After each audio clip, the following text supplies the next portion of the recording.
Hey guys, welcome to the channel. I wanted to make a video that was a little bit different today. I always show you guys my investments, but I've never shown you guys the income side of things. I have said that I am very transparent with all my finances on this channel, so I decided to break down my income and exactly how I spend my money. So if you're ready, let's get into it.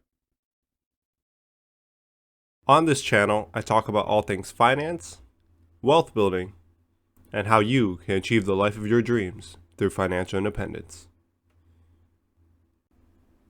If you want to join me on this journey to financial independence, go ahead and hit that subscribe button.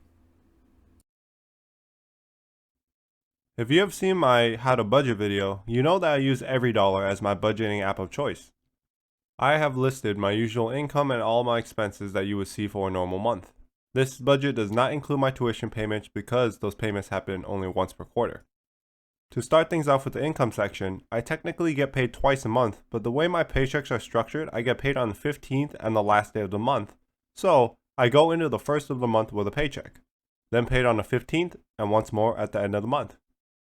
And that's how I structure my budget, so the most accurate representation of how I spend money every month is by structuring it around 3 paychecks instead of 2. It will look a little bit weird, but in the breakdown, it will make sense, I promise.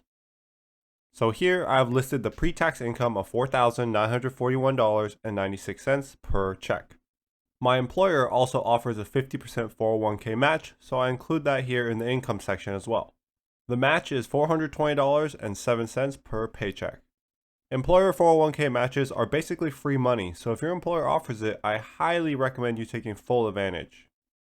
So my gross income per month from the 30th to the 30th is $16,086.09.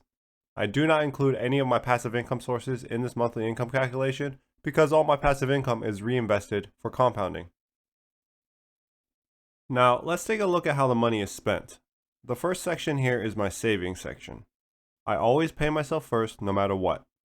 Before the paycheck even hits my bank account, the pre-tax 401k contribution is deducted. I contribute $840.13 per paycheck, and my employer gives me that 50% match of $420.07, for a total of $1,260.20 per paycheck. So across the 3 paychecks, I invest $3,780.60 into my 401k, which comes out to about $30,000 a year. I have been maxing this retirement account at my company for a few years now, and it's my main long-term growth portfolio. Then, again, before the check even hits my bank account, another $840.13 of post-tax income is set aside for my company's ESPP, or Employee Stock Purchase Plan.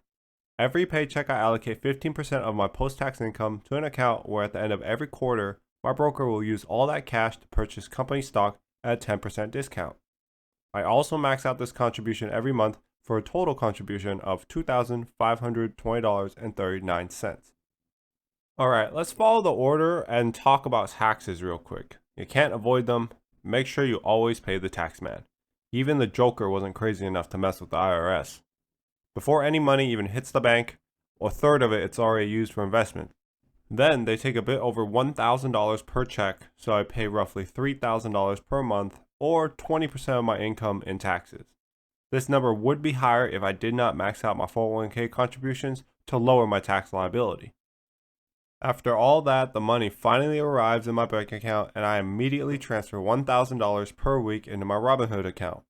If you guys are one of my awesome subscribers, you know about my Robinhood income portfolio.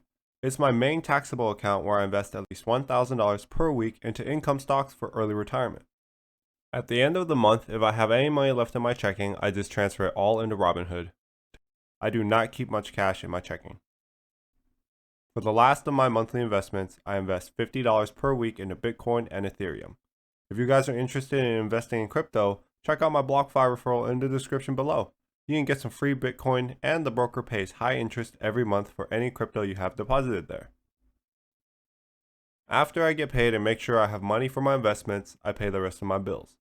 First, I need to make sure I have a roof over my head. I mentioned it in another video, but I rent a room from a family member, so my rent is only $700 a month. And they let me eat their food, so that saves me a lot of money. After I pay my rent, I make sure all my other bills are paid. I no longer have a mortgage, so nothing to pay there. I drive a 20-year-old Subaru, so no car loans of any kind. and I don't really buy anything, so my only real bills are my new phone that I financed, and I pay the internet bill for the house since I work from home, so it seemed fair. Then I pay my car insurance, which is just under 80 bucks per month. Like I said, it's a 20-year-old car. I'm just going to drive it until the wheels fall off. Most people will have car loans, and that just cuts into their savings rate so much. I'm young and don't care what other people think about the car I drive, so that helps me save a lot of money. All my other insurances, like health insurance, is paid for completely by my company. I also then keep $100 aside for random bills that come up, because it always seems like random bills will come up every single month. After that, I set aside $80 a month for gas. Gas has gone up in price by a lot in my area, and $80 is enough to fill up my car twice per month. Since I work from home, I only drive a short distance to school twice per week. The $80 gives me a lot of buffer. Then I budget for food. I mentioned earlier that my family lets me eat meals with them, so I don't need much money for groceries. I set aside $50 just in case I need to go buy some things. While I do budget more for restaurants though. I like eating at restaurants, so $100 for me to eat some random meals whenever I want, and $100 for date night. Below that, I do have $100 set aside for gifts or donations. Lastly, I budget for my personal stuff.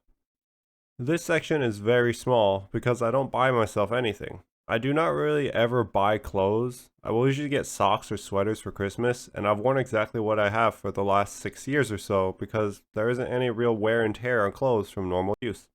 I will never be the most stylish person in the streets, but none of that matters to me, so I can say I spend little to nothing on clothes. All I need is functional. Then, I spend $10 per month for my phone bill, which is actually part of a special T-Mobile lifetime contract thing from over 10 years ago. My family has been with T-Mobile for a very, very long time, and you can't get a contract like this anymore, so there's no reason for me to change plans. $10 a month for life is pretty great. After that, I budget $50 for fun money, which means I can use that $50 for anything I want if I ever do leave the house. This money goes unused most months though. And lastly, subscriptions. I do not have any subscriptions of any kind.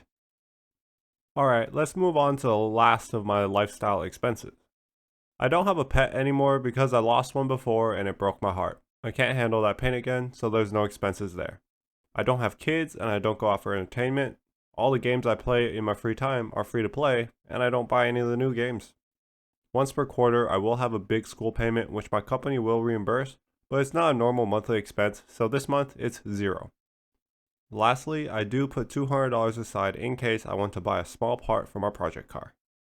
As for my health expenses, I have none. I work at home so I don't have a gym membership, and I am grateful to say I'm in good health, so no medical or doctor expenses. So that's my full income statement. Let's look at the breakdown and percentage allocations of my spending. Most of my money does go to investments every month. The investments account for about 70% of my spending, or just over $11,000 per month. Then my biggest actual expense is taxes. 20% of my income, or just over $3,200 per month, goes to the tax man. Then comes rent, which accounts for 4% of my spending. Auto insurance is less than 1%. And of course, at least 1% goes to my credit card and those random stupid bills that come up every month. Transportation is less than 1% of my monthly spending because I work from home and I don't really go anywhere. I really like eating at restaurants, so it's one of my higher expenses.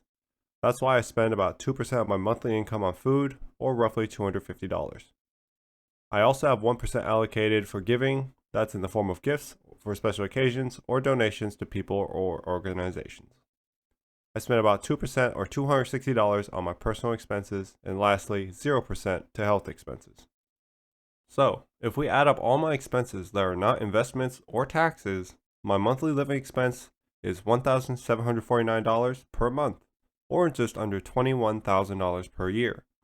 But I can round it up to $25,000 per year because things do come up, so a buffer of about $350 per month should be fine. My current goal is lean fire, so I try to keep my expenses under $40,000 per year because that's the amount my fire fund should be paying me annually once I have completed my quadfecta portfolio. I would say I'm doing pretty good living on just half of that, which means I could theoretically reach financial independence and retire even earlier than planned because the quadfecta portfolio requires about $450,000 to $500,000 invested to generate that $40,000 per year. But if I only needed $21,000 per year to sustain my lifestyle indefinitely, then I would only need about $250,000 invested. That's half of the originally planned amount. Most people will choose the more traditional investment and retirement path, which is about $1 million or so invested and sell $40,000 a year to sustain their lifestyles. And there's nothing wrong with that. For me, $250,000 or even $500,000 invested and compounded takes much less upfront capital and time to achieve. So that's why I'm choosing the faster method first. This method will generate enough cash flow and sustain my lifestyle. Then, when I reach that goal, I can readjust my plan.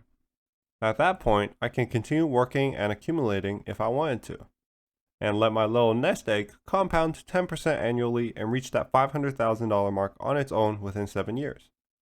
The point is, I'm investing everything now to get my snowball rolling and achieving financial independence in my mid-20s. This is just my single fire fund portfolio I'm talking about too. If you guys have joined me for my net worth updates, you know I have several other accounts with over $250,000 invested already.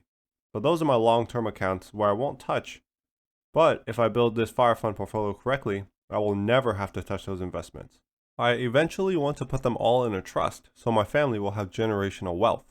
My family has never had money, so I'm going to make sure to break that cycle of scarcity.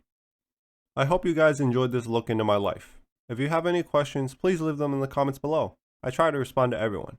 And if you want to join me on this journey to financial independence, go ahead and hit that subscribe button. Thanks for watching, and I'll see you guys on the next one.